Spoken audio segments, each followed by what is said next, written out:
industri kendaraan listrik ini, masyarakat itu juga memberikan contoh dengan tindakan nyata begitu ya, betul, bahwa pemerintah saja sudah pakai.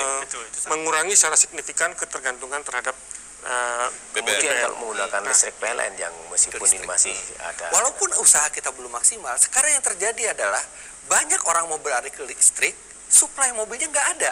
Kalau di luar negeri, mobil yang laku adalah mobil yang canggih, yang pintar, yang bisa nyopir sendiri dan lain-lain. Tapi di Indonesia tentu kebutuhannya bukan itu. Di Indonesia kebutuhan mobil adalah yang penting bandel, kuat, awet, tahan lama, mudah diperbaiki. Kendaraan listrik mustahil kita di Indonesia ini hanya dengan mengganti modul, mengganti motor, kita beli motor baru pasang ataupun beli baterai segelundung yang harganya separuh harga mobil, separuh kendaraan, itu akan sangat tidak mungkin. Pasti kita orang elektronika ini yang akan mengopreknya dan akan melakukan, dan kita akan berani membuka bengkelnya. Buat kalian di dunia otomotif, jangan hanya belajar di mesin bensinnya, kalian harus belajar kelistrikannya. Pelan-pelan belajar kelistrikannya. Mau tidak mau, suka tidak suka, harus belajar kelistrikannya. Karena apa? Jika kalian main mesin bensin, suatu saat mesin bensin, mesin solar, dan mesin yang berbahan bakar fosil itu akan tidak ada.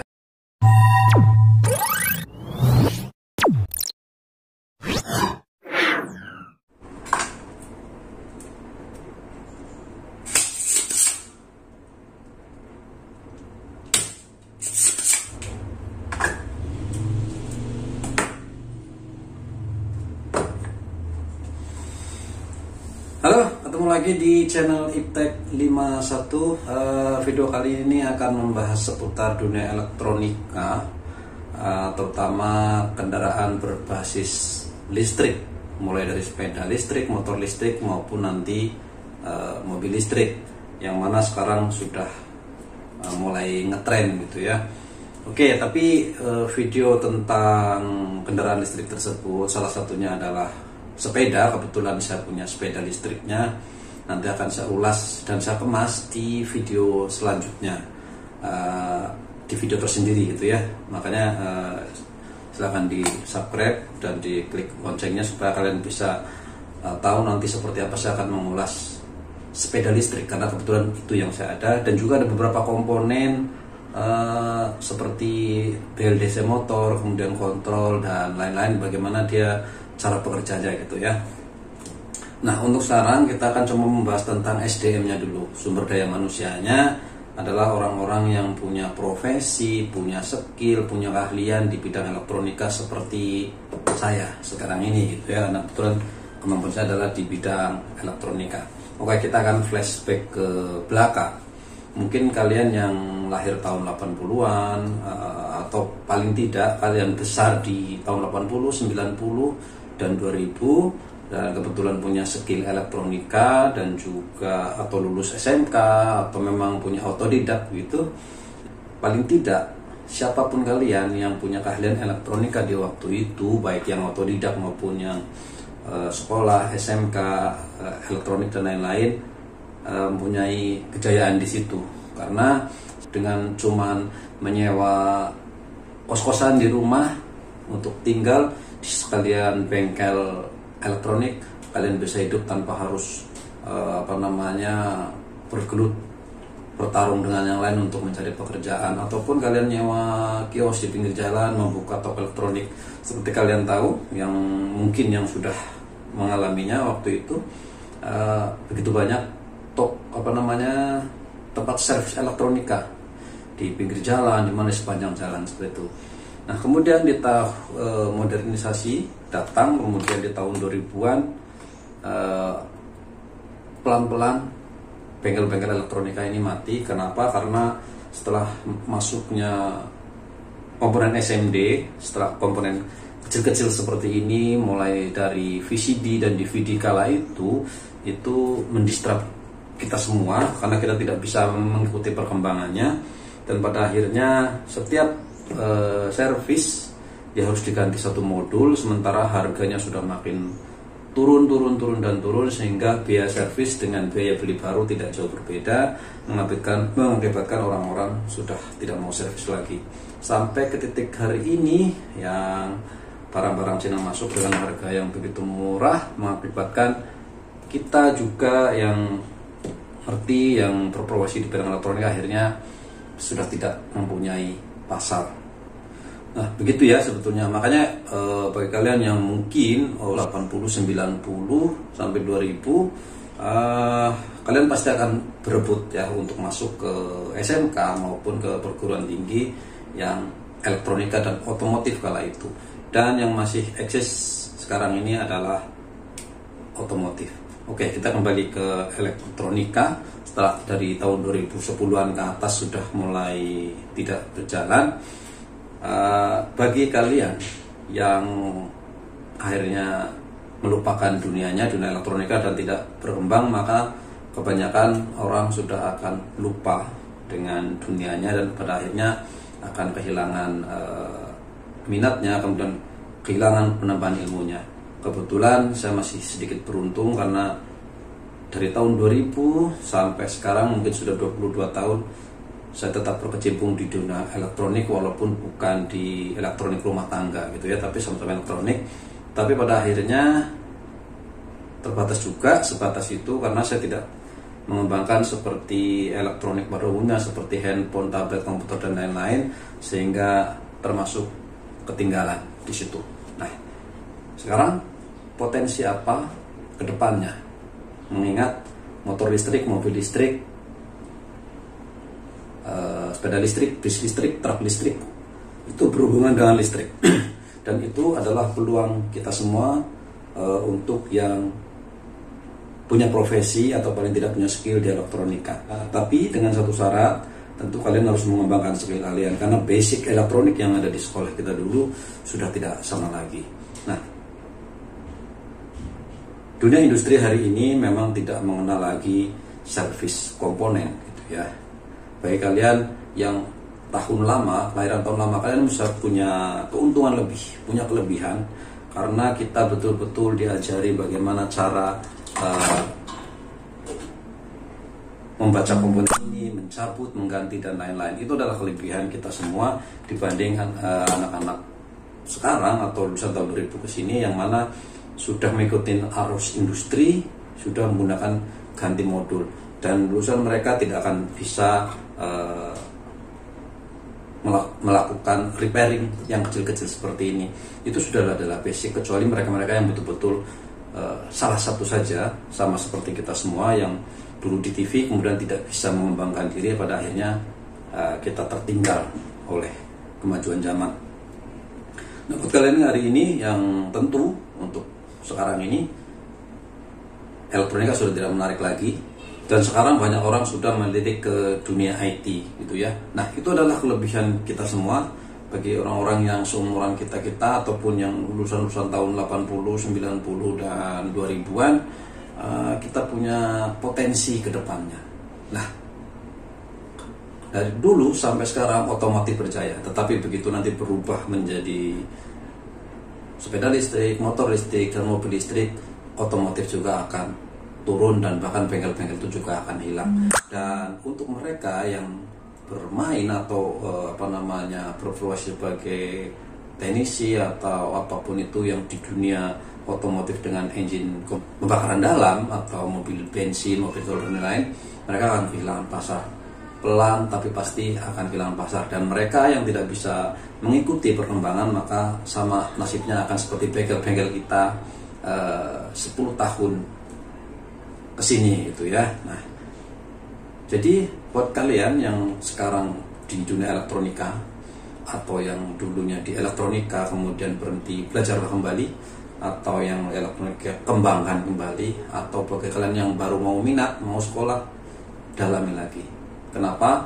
Karena target dunia 2060 full semua kendaraan tidak ada yang berbahan bakar, semuanya akan berpindah ke listrik, dan semua yang ada di dalam kendaraan listrik tersebut adalah pekerjaan kita semua, pekerjaan motor listrik, pekerjaan baterai, pekerjaan elektronik dan lain-lain, karena itu kontrol sistem tambah plus IT-nya, karena nanti akan ada software yang ada di dalamnya dengan berbagai kecanggihan dan kepintaran dari mobil listrik tersebut. Tapi paling tidak kita punya peluang itu. Cuman satu-satunya cara kita harus mengembangkan diri kita, menambah ilmu kita, bagaimana kita mengenal komponen elektronik yang berbasis SMD atau berbasis Servant Mount Device. Di video saya ada juga itu yang SMD, model-model SMD seperti itu, karena nanti dia akan berbentuk modul kecil seperti ini. Tetapi seperti kita tahu, kalau kita mengerjakan sebuah barang kemudian hanya mengganti modul seperti ini kan tinggal ganti modul, siapapun bisa. Kita tinggal beli modulnya, kita pasang seperti sekarang. Kalau misalkan mobil ada ECU-nya, ada ininya, kita tidak bisa mengerjakan ECU-nya, ya berarti kita ganti modul ECU-nya saja. Nanti di mobil listrik juga begitu, rusak motornya ganti motor, rusak komputernya ganti komputer, sensor ganti sensor, dan lain-lain, baterai ganti baterai. Tapi peluang bukan di sana, karena itu pasti akan mahal. Jadi mau nggak mau kita harus bisa melakukan perbaikan ini, perbaikan nyabut, ganti komponennya, pasang kembali, tes, running. Nah, itu adalah kelebihan kita semua yang sudah kurikulum di sekolah ataupun otodidak. Secara otodidak kita melakukan itu pada waktu perbaikan elektronik, mulai di TV, radio, dan lain-lainnya. Itu adalah kelebihan yang kita miliki.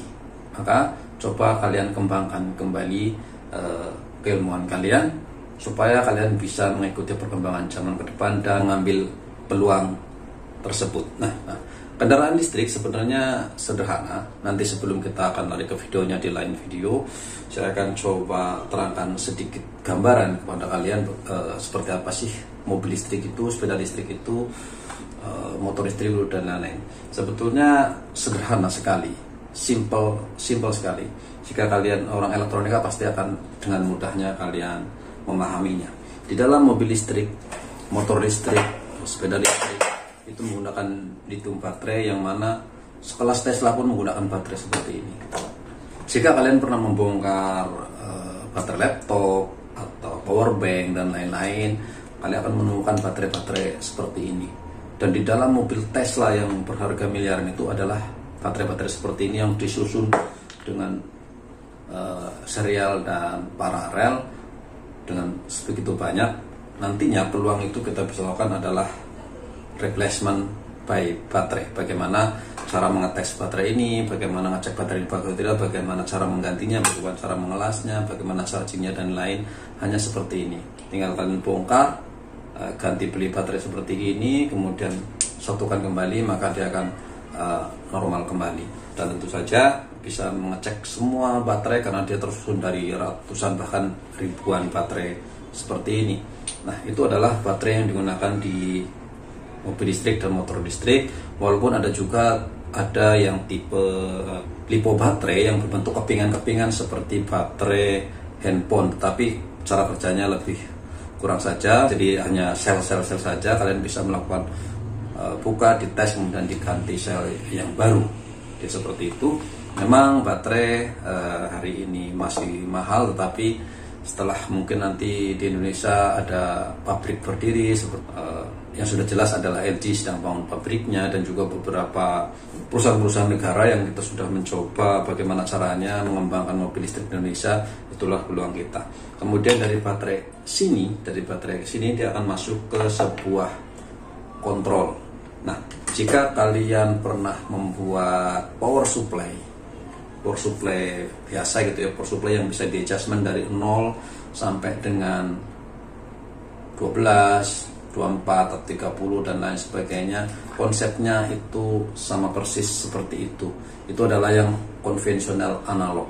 Nah, kemudian ada perkembangan sekarang ini adalah menggunakan VLDC motor yang nanti dia menggunakan seperti step up, sama saja seperti sebenarnya, cuma nanti dia menggunakan lebih ke sisi digital, on dan off dengan kecepatan dan frekuensi tertentu.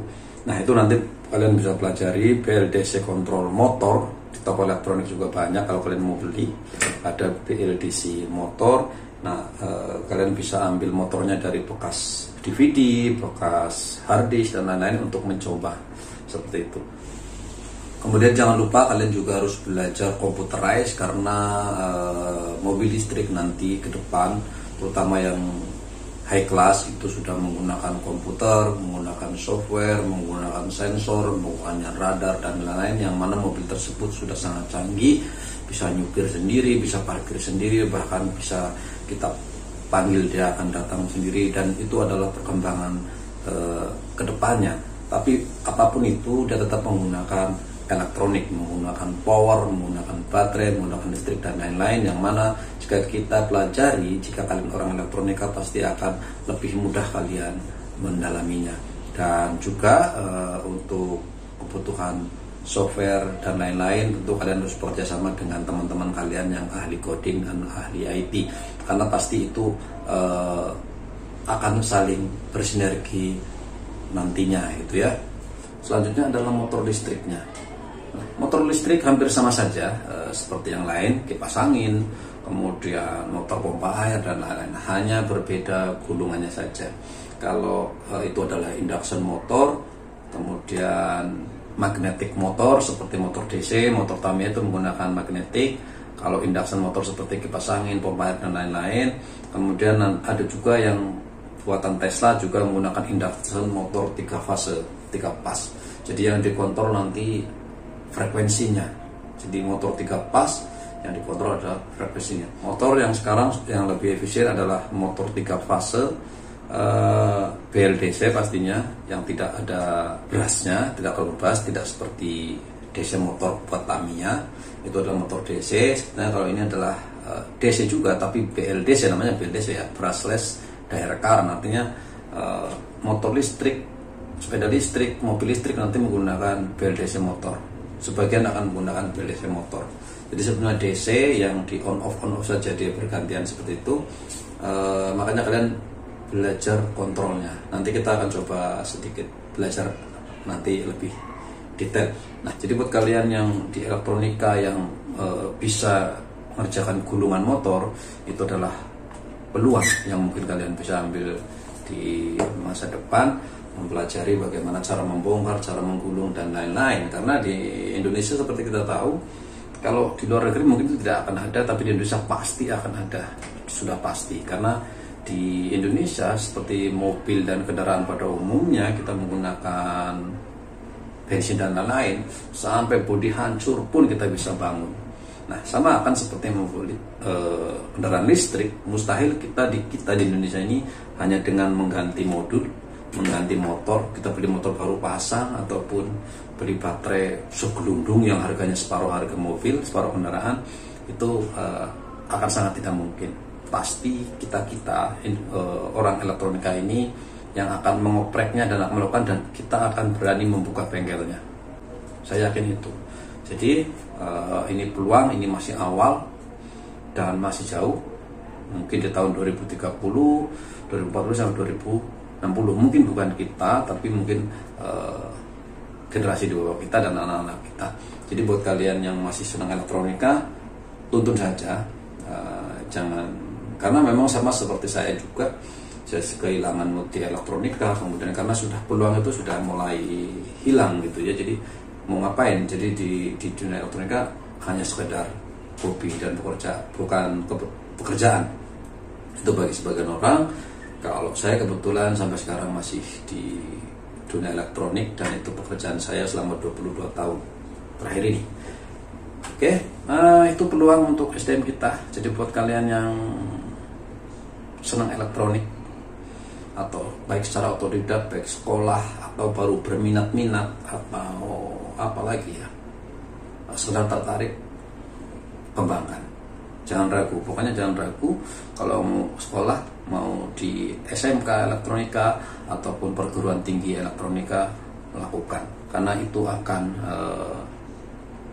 berpeluang besar di 10 atau 20 tahun ke depan pada saat kalian lulus di dunia kerja nanti. Nah, buat kalian yang hari ini masih anak-anak, masih sekolah, atau sedang SMK, atau di perguruan tinggi, atau sedang tertarik, kalian harus mencoba jangan hanya ikut kurikulum yang mana dia mengikuti kata industri, di mana industri itu sudah main program, main PLC, main software dan lain-lain, tapi melupakan penggantian per komponennya. Karena biasanya kurikulum sekarang adalah penggantian modul seperti ini, injek program, selesai. Nah, jika kalian hanya seperti itu, nanti setelah kalian selesai sekolah, selesai kuliah, begitu terjun ke dunia kerja, pasti akan kesulitan untuk di Indonesia. Kenapa? Karena untuk mengganti satu modul, contoh kasus hari ini saja, saya punya usaha mesin las, yang mana untuk mencari satu orang saja yang mengerti betul bagaimana cara membongkar, mengganti, menganalisis, dan lain-lain reparasi satu by satu itu sudah mulai kesulitan. Karena satu mesin las saja untuk mengganti seperti ini, satu modul seperti ini harganya sudah 5 juta sampai 10 juta. Nah, kebanyakan industri sudah tidak mau juga reparasi seperti itu. Akhirnya kita tidak punya peluang itu. Nah, untuk mendapatkan peluang supaya nanti lebih murah, maka harus diganti per komponen. Bagaimana caranya menganalisa komponen mana yang rusak, bagaimana mengganti, bagaimana mencari, bagaimana kita memastikan apa yang kita ganti dan ini tetap berkualitas dan mampu bergaransi, seperti itu ya. Jadi walaupun industri hari ini, sekolah kurikulum hari ini seperti itu, kita harus pelajari lebih dalam, terutama bagaimana cara dasar elektronika itu betul-betul kita dalami. Kita memang sudah dituntun arah ke sana. Jadi mereka yang mendesain, mereka yang tahu gambarnya, mereka yang tahu perbaikan dan lain-lain, kita hanya digiring supaya kita melakukan pembelian dan mengganti modul saja. Jadi kalau itu terjadi, ya kita akan sama lagi seperti mengulang masa 2010 sampai sekarang ini, seperti yang saya alami, di mana ilmu elektronika itu sudah kurang peluang pekerjaannya, gitu ya. Selanjutnya tentu IT pasti ya, karena mobil-mobil sekarang sudah punya AI, kecanggihan buatan, juga ada komputernya dan lain, hardware, software dan lain pasti ada. Tapi tidak akan lepas dari sensor-sensor, transducer, motor dan lain-lain, itu pasti akan banyak sekali di situ, dan itu peluang-peluang yang bisa kita ambil di kemudian hari, dan juga bagi kalian yang bergerak di bidang IT. Tapi saya yakin di Indonesia, kalau di luar negeri mobil yang laku adalah mobil yang canggih, yang pintar, yang bisa nyopir sendiri dan lain-lain. Tapi di Indonesia tentu kebutuhannya bukan itu.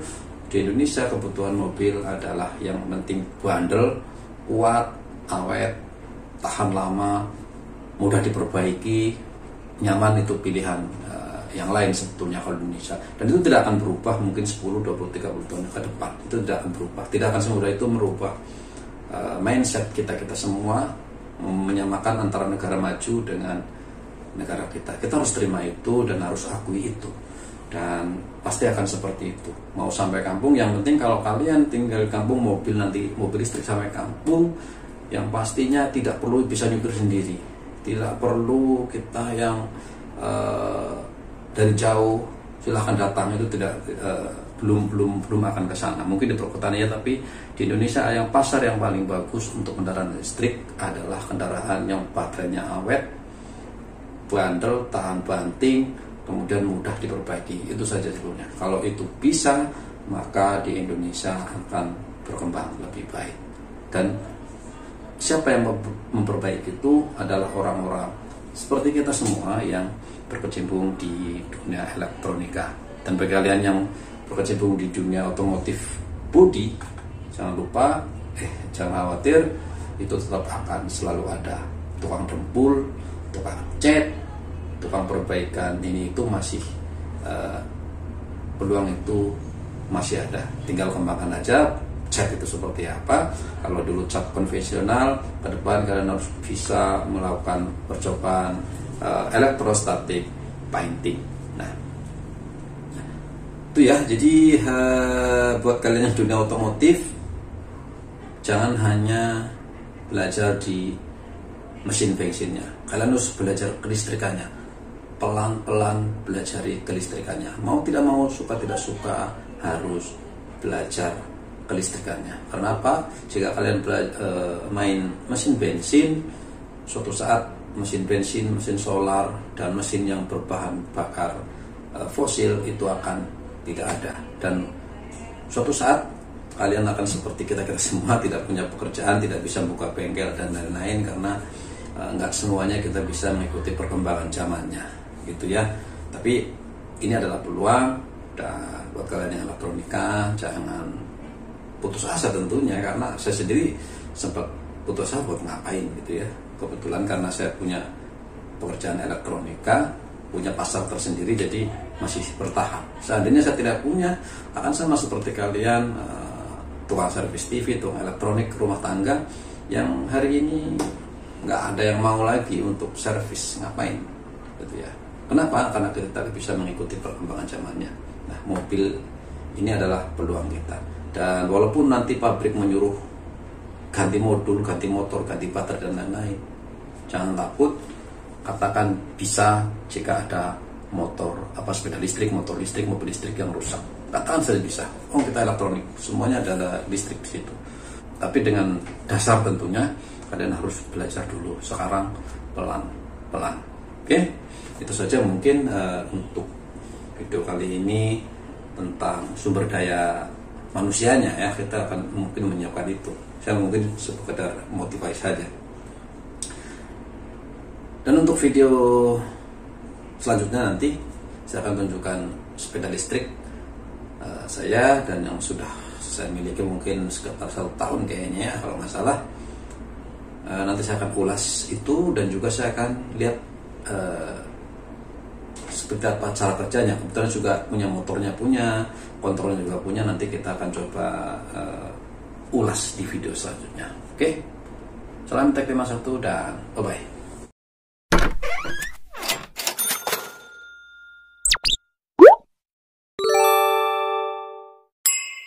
You